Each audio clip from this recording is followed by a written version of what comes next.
Show us your faces. Show us you're proud of your message. Show your face. And if people don't believe us, then that's their problem. We don't have to defend our right to defend ourselves. There are two wars going on right now.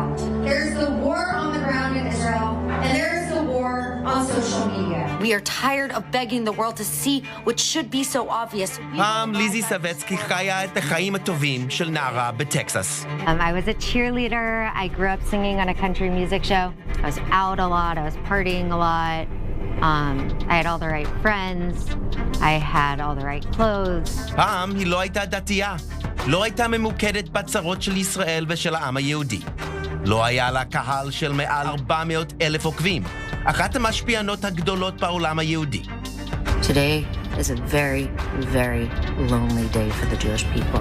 אבל הלב היהודי תמיד פעם בתוכה. We want to support this brand because they are owned by a proud Zionist family. תכירו את ליזי סבצקי, שמשלבת את הכל. אחרי ילדות בפורט וורת שבטקסס, ליזי מגיעה לניו יורק כסטודנטית. הנערה שגדלה בבית קונסרבטיבי חוזרת בתשובה. I went from competing in pageants and doing swimsuit competition and thinking that was normal to then going down this deeply spiritual path. So guys, anti-Semitism has moved beyond just a lack of moral clarity and is now a straight-up mental illness. אבל אז הייתה נקודת מפנה, וזה היה עוד לפני ה-7 באוקטובר. 2021 came, and there was the attack from Hamas. They sent a barrage of rockets into Israel, killing Israeli civilians, and that I had never seen the aftermath on social media. You felt you have to act. I was actually hesitant. I was scared because I felt like, who am I to say something? What was your answer to yourself? I remember where I was. It was like a very specific moment, like one of those moments when your whole life changes. And I get this text from my friend in Israel, and she says, Lizzy, we really need your voice right now. And I knew she was right, but I just didn't know if I was ready to take on that responsibility. I knew that I had to, but I was scared. הפיד של ליזי סבצקי משתנה. אופנה, פחות. ישראל, יותר. You can't go back from that. And I was almost immediately got a call from the management company that was representing me at the time. I had a decent sized following. I never felt like I lost anything. I never hesitated because I feared what I may lose. I hesitated because I didn't know if I had the chops to be the voice. Well, Shavua Tov to everyone except the Houthis because... סרטון אחר סרטון באינסטגרם לחזק את רוח הקהל היהודי. כשמגיעים ל-7 באוקטובר, ליזי הייתה במקרה בביקור בארץ, עם המשפחה שלה בממד של המלון. There's been over 3,000 rockets fired and a large amount of people who have been kidnapped to Gaza, including a teenage girl, an elderly woman. It's really shocking and devastating. So I knew on October 7th, sitting in the bomb shelter with my husband, I said, I'm going to be very busy this year. Today marks 180 days. 180 days of grief, of terror, of hate in our streets and on our campuses. 180 days of not knowing the fate of our brothers and sisters. What do people see in you? What is it about you and about your work that you think has driven such a connection and such a following? I honestly have no idea, and I ask myself this question every day. I don't know why me, and I don't think I'm the smartest person or the prettiest person or the best advocate. I'm certainly not the tallest and strongest.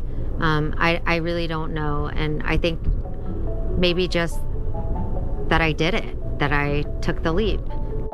מתוך המצוקה של מצב החירום, ליזי השמיעה קול, ורבים הקשיבו. אז הגיעו הארגונים שרצו את ליזי. בסגנון, ליזי נשארת ליזי.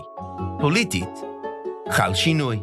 How did it happen that Lizi Svetski, a woman who did a degree in multicultural studies at the University of Pennsylvania, ends up endorsing Donald J. Trump.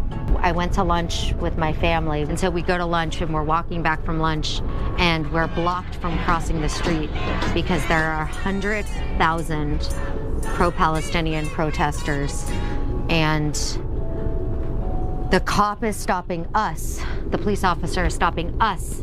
I'm with my 2 children. I have my baby in a stroller and my husband. And there's these people waving Hamas flags. Not even hiding who they are. Hamas flags. On the day of Hirsch's funeral, taking over my city so I can't cross the street with my children. And the current government administration is doing nothing. They're defending these people, saying that they have every right to do this. How am I supposed to feel safe in my own city? How am I supposed to raise my children? My children have to be exposed to this when we're crossing the street to get home? I just hit my breaking point. I said enough. Something needs to change. And that's what the Arabs know and understand. If you're good to them, you're not good, you're weak. And if you're weak, you're dead. And if you're strong, they listen to you. You posted support for Rabbi Meir Kahane, for Rav Meir Kahane, saying that he was right. Obviously, there's been some reaction to that. How do you see this episode? And do you still stand by what you wrote, by what you posted? So I want to be very clear about this. I posted a video of Rabbi Meir Kahane talking about how the only language that terrorists understand is the language of force and fear. Do I endorse the man himself? That's not what I said. And I stand by the message that he gave. You were telling me before, you said America is done. Is America done? I think America is in really big trouble. And I think it's so much bigger than an anti-Semitism problem. Do you see a future for your Jewish grandkids in America?